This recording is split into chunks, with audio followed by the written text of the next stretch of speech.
Chapter 210. 7-Strike Divide Body. You used your ultimate technique as soon as you arrived. New Grand Supreme Elder, I won't bully you.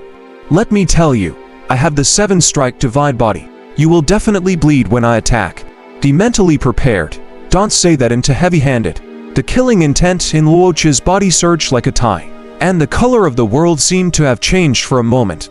Quite a few people's faces were filled with fear as they backed up, unable to endure this type of terrifying killing intent. Sanshi took another look. He had heard of this physique before. It was a natural body meant for killing. It was similar to a sword Dao physique like the sword body spiritual conduit, and its attack power was very powerful. Clang! Amidst the ear-piercing sword hum, a long red sword appeared in Wuxia's hand, as if it was forged from blood.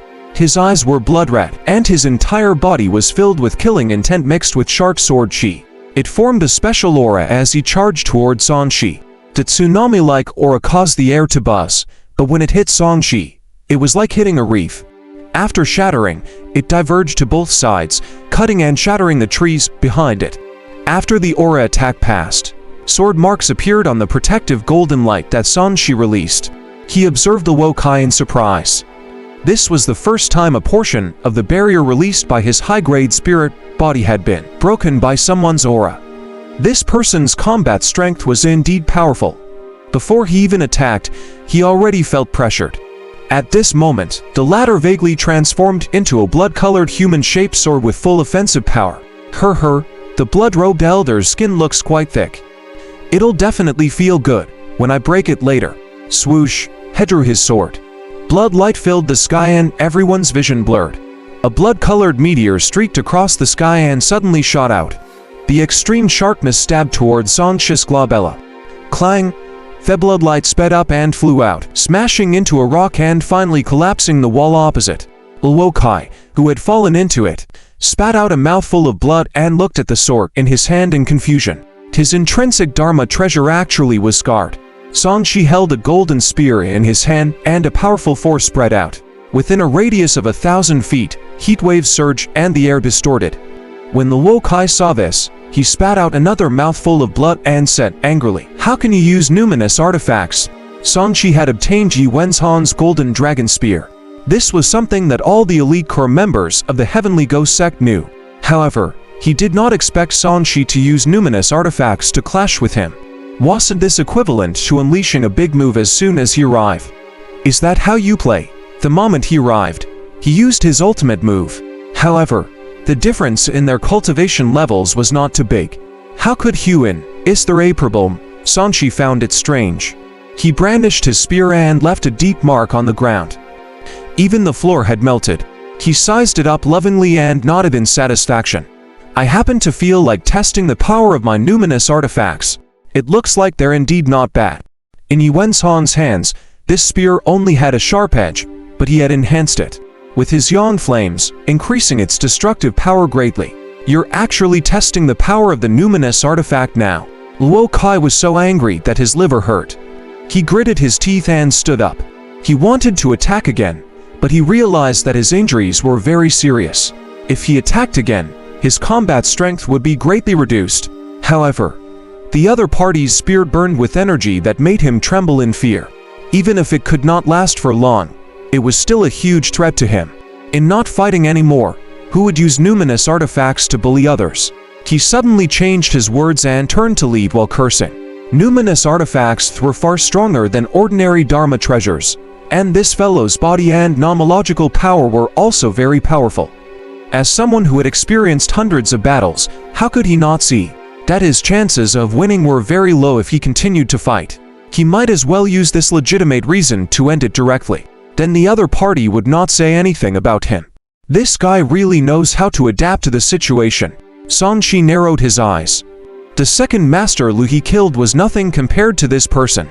What a pity. If you fight now, you still have the highest chance of winning. In the future, he shook his head inwardly. Not to mention a year, even if he did not use numinous artifacts in half a year's time, he was confident that he could defeat this fellow. This elder is really bullying people. That's right, he injured senior brother Luo with his numinous artifacts the moment he arrived. He was afraid that he would lose if he fought normally. If not for the numinous artifacts, I think you would be doomed. Some people felt indignant for Wuxia and despised Songshi even more for deliberately bullying others. Damn it, what's going on? He was not even a human when he fought with me. Songshi's expression was ugly as he complained. He could not be bothered with these guys and turned around to return to the elixir chamber. He raised his spear impatiently and questioned, "Are you ready?" The golden flames caused the temperature in the attic to rise rapidly. The latter sweated profusely and retreated to the edge of the counter. He said fearfully, "Right away. I'm packaging your items now, hurry up." Songshi kept his spear and glanced at the person at the door. "If you lack resources in the future, you can come to me to buy them." The medicine pavilion's deacon staggered and were almost struck by the lightning that followed Songshi. Their expressions were strange and they could not calm down. They looked at Songshi speechlessly. "Are you kidding me? Is that why you deliberately exchanged for so many things? Are you trying to snatch our business?" Songshi enjoyed the gazes of these people, who wanted to beat him up, but did not dare to do so. He crossed his arms and said, "I can still borrow contribution points to anyone here as long as they return them on time." Quite a few people rolled their eyes. How was there such a shameless person? Songshi's expression did not change even after angering everyone. He waited for the warden to prepare his items, picked them up and left. Then, he went to the other resources department to exchange for a large number of talismans, Dharma treasures, cultivation techniques and secret techniques. He definitely could not use so many of them himself. He was purely exchanging contribution points for physical items. With Wuxia's lesson, no one dared to stop him openly. At most, they would use their mouths to criticize him in private. After exchanging all the items he could exchange for this month, Songshi returned to his cave abode and threw a pile of storage bags and rings to Bai Xiaocan. "My fair lady, keep these.